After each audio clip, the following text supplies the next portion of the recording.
Poetay, a short story by Trishikh.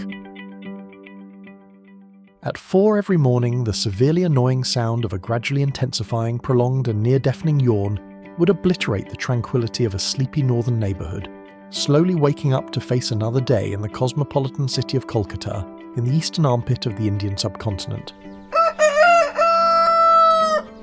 A solid 10-minute of thunderous ma by 77-year-old Panduranga Trilochan Ghosh, alias Poetay, would scare off dawning birds and bats perched on electric poles and tree branches.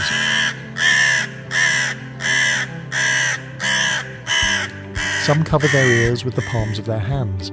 Others try to muffle the sound with pillows cuddled over their heads.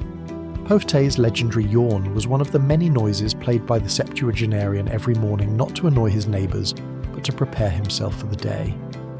It was a routine, which he had come to practice, absorb, and develop as second nature over the years, and could not break come what may. Round as a barrel of scotch, and as dark as its charred inner surface, Poetay was a tall and chubby man, a jumbo bag of slow-moving wobbly lard, always seen wearing just a single piece of translucent red and white checkered cotton gamcha, traditional thin Bengali towel, wrapped around his gargantuan waist. This choice of attire was perhaps mainly because the juggernaut hated the heat and continuously perspired wrapped in pounds of human fat and flesh, and wearing the gamcha he could be as close as being naked to air himself in the presence of civilized men and women. Though everyone hated his clamorous early morn escapades, they simply loved him for 2 things he made as the day progressed.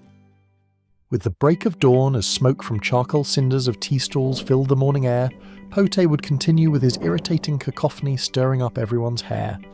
Unhinging noisy iron shackles and squeaky heavy bolts, he would open the black soot-stained antique wooden doors to his ancestral business. On the ground floor of a semicircular corner house, at the intersection of Guabagan Street and Goabagan Lane, a shabby and faded sign with broken letters in Bengali font spelt out Ramkrishna Misthana Darbar, one of the many authentic and traditional sweet shops of Kolkata, virtually found in almost every street and by-lane. Poetay was the 3rd-generation proud owner and chief confectioner of this 112-year-old Bengali sweet shop, a family business that his grandfather Mukundu Poramanik Ghosh had started in the year 1888, established 62 years after Bhim Chandra Nag had opened Kolkata's oldest and most prominent sweet shop in 1826, still very much in business today.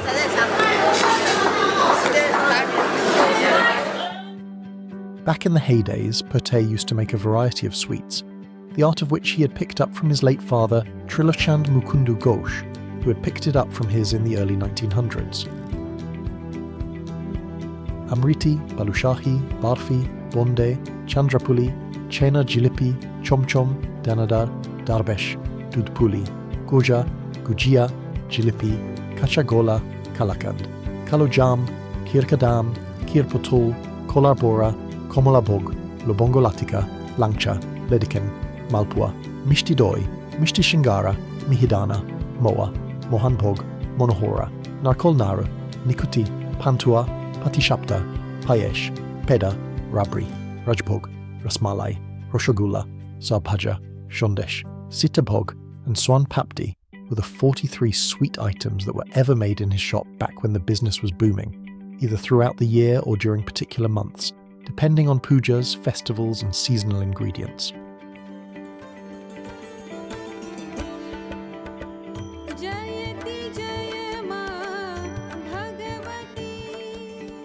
Now the year was 2000, long gone were the glory days of Ramkrishna Misthana Darbar.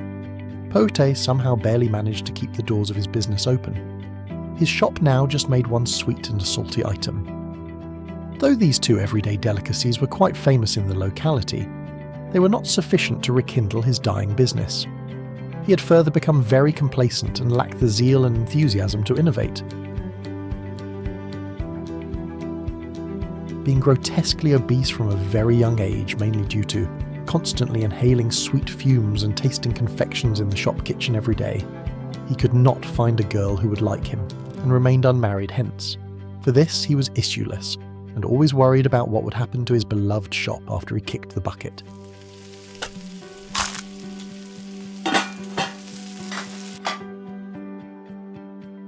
"Hey Kanai, Raju Kothai Re.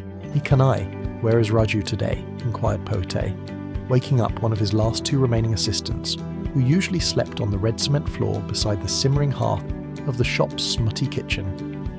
"Agay Jani ne Korta, Monehoirate Palieche."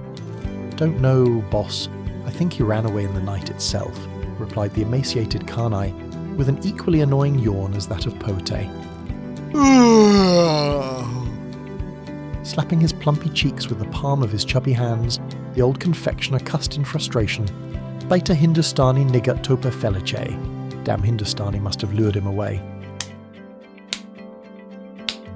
2 years ago, bang opposite to Poetay's shop, the all-new and happening branded confectionery chain Hindustani Sweets had opened their latest 3,000 square foot showroom. With glass counters, self-service on payment through rechargeable smart cards, attractive hostesses in neat attire wearing hair caps and gloves, basically with all the bells and whistles, and of course a huge collection of amazing confections, Hindustani Sweets was bound to choke and kill Poetay's flickering business. History of the Bengali sweet tooth reaches back to the days of yore. During those times, gur or molasses was harvested in the region in great abundance. That is why ancient Bengal was also known as Gouda Banga, Gouda meaning gur or molasses.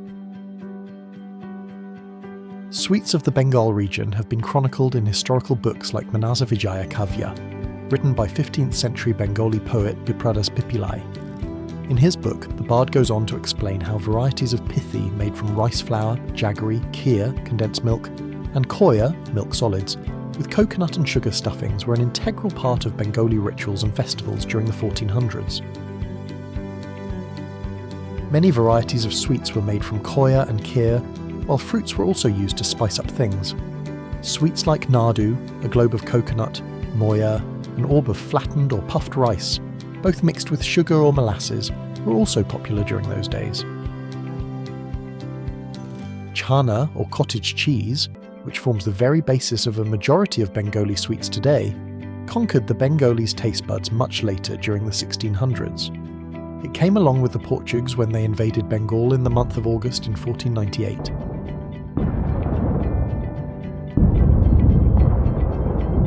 Curdling of milk with acidic substances was forbidden in Hindu practices. However, the Portuguese loved their cheese and could not live without it. After settling down in and around the city of Calcutta sometime in the 17th century, they introduced making sweet with cheese to the Bengali people. Now in the year 2000, after completing a journey of more than 600 years, the Bengali sweet had become a booming global business. The pertinent question, however, was whether the smaller artisans of this culinary trade survive. Could they continue with their business, or would they be gourmandized by the branded chain of confectionery giants? No matter how many varieties the Hindustani sweets made, with all the technology and research that they had invested, they could not beat or outsail the only two things that Poetay created: his legendary Jib Goja and Mini Shingara, samosa, or salty vegetable fritters, the last two remaining items that the Ramkrishna Misthana Darbar now made. Jiba Goja is a traditional Bengali sweet, which used to be a regular part of the Bijoya Dashami Thali, blessed food plate. Amongst the Bengalis, Dashami is a ritual of wishing each other by touching elders' feet and peers, hugging each other 4 times, known in Bengali as Kolakuli, right after Goddess Durga's holy immersion ceremony. Today, however, Jibi Goja has become a year-round everyday Bengali sweet, and perhaps no one made it as good as Poetay did. Flour, white vegetable oil, sugar, salt, water, baking soda, and black cumin seeds were the simple 7 ingredients used by Poetay to cook his legendary Jibi Goja dish. No one, however, knew what secret ingredient he used. Some said it was his sheer weight that he used to mix the dough to a perfect fluffiness. Others said it was the black cumin seeds that he gently heated in a copper pot, simply kept at a distance of 2 feet from his earthen fireplace. The second thing that Poetay was famous for was his fabled mini shingara, or samosa as the non-Bengalis say. Now many would wonder, how was his shingara special? In what unique way? Well, to start with, they were exactly 1 inch under every possible measurement considering their 3 convex-sided pyramid shape. The fried shell was perfectly crispy and salty, and the filling a potato paste mixed with selected spices and herbs, dotted with the occasional peanut, was perhaps the tastiest in Kolkata that anyone could get.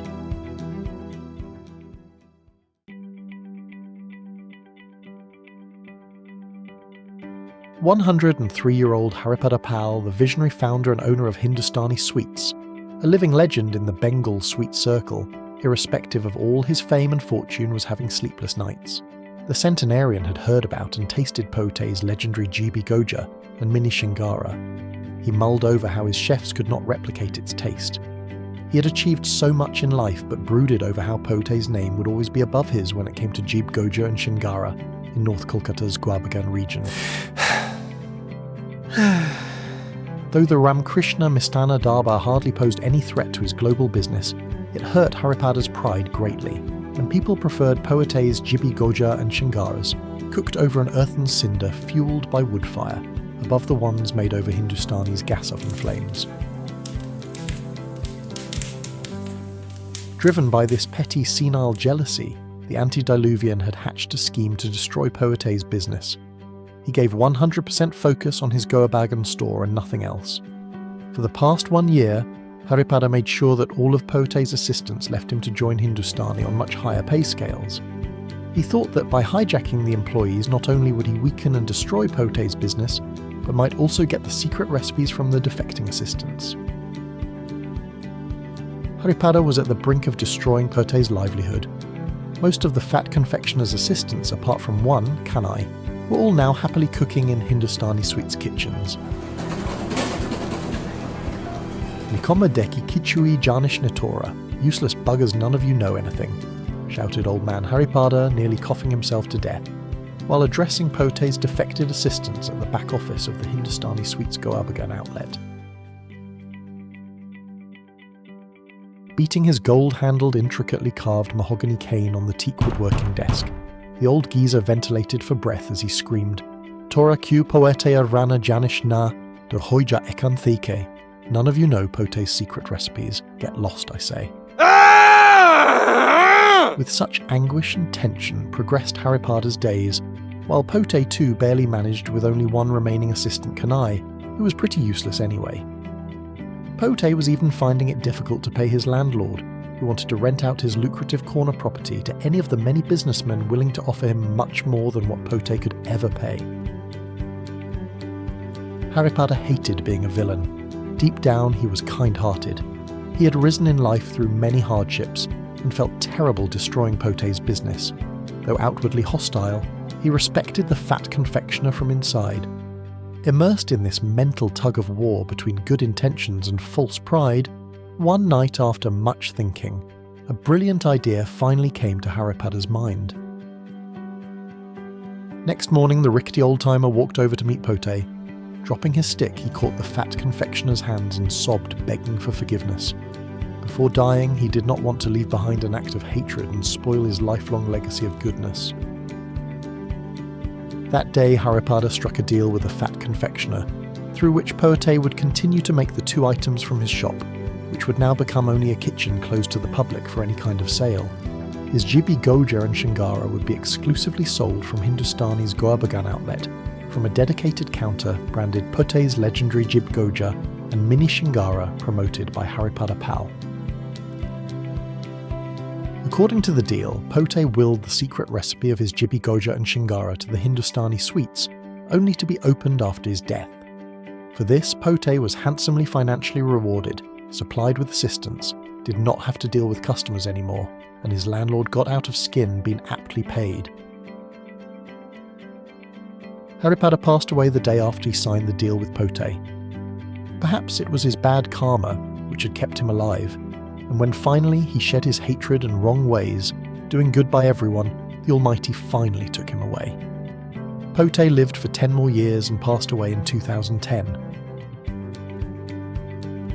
he spent his remaining days happily cooking jibi goja and mini shingaras for Hindustani sweets, to be sold from their dedicated counter, Poetay's legendary jibi goja and mini shingara promoted by Haripada Pal from their Goa Bagan outlet.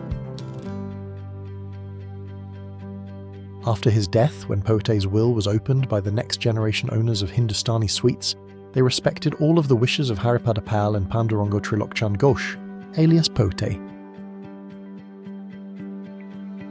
So today, if you happen to land at the intersection of North Kolkata's Goabagan Street and Goabagan Lane, you could still see the black soot-stained antique wooden door. Above it, a shabby and faded signboard with broken letters in Bengali font spelling out Ramkrishna Mistana Dhaba. Though the shop is closed today, still if you place your ears on the door you would hear things going inside. Perhaps someone preparing Poetay's famous items. Perhaps it could only be cooked at the corner house kitchen and nowhere else. Who knows these things? What can one say? Food recipes, after all, are some of the world's most guarded secrets. Not to worry though, you can just walk across the street to the Hindustani sweets and taste these two famous everyday delicacies at their dedicated counter, Poetay's legendary jibi goja and mini shingara promoted by Haripada Pal. Though don't forget to tell your friends about the fascinating tale behind two traditional treats you tasted in North Kolkata's Gobagan region. The end.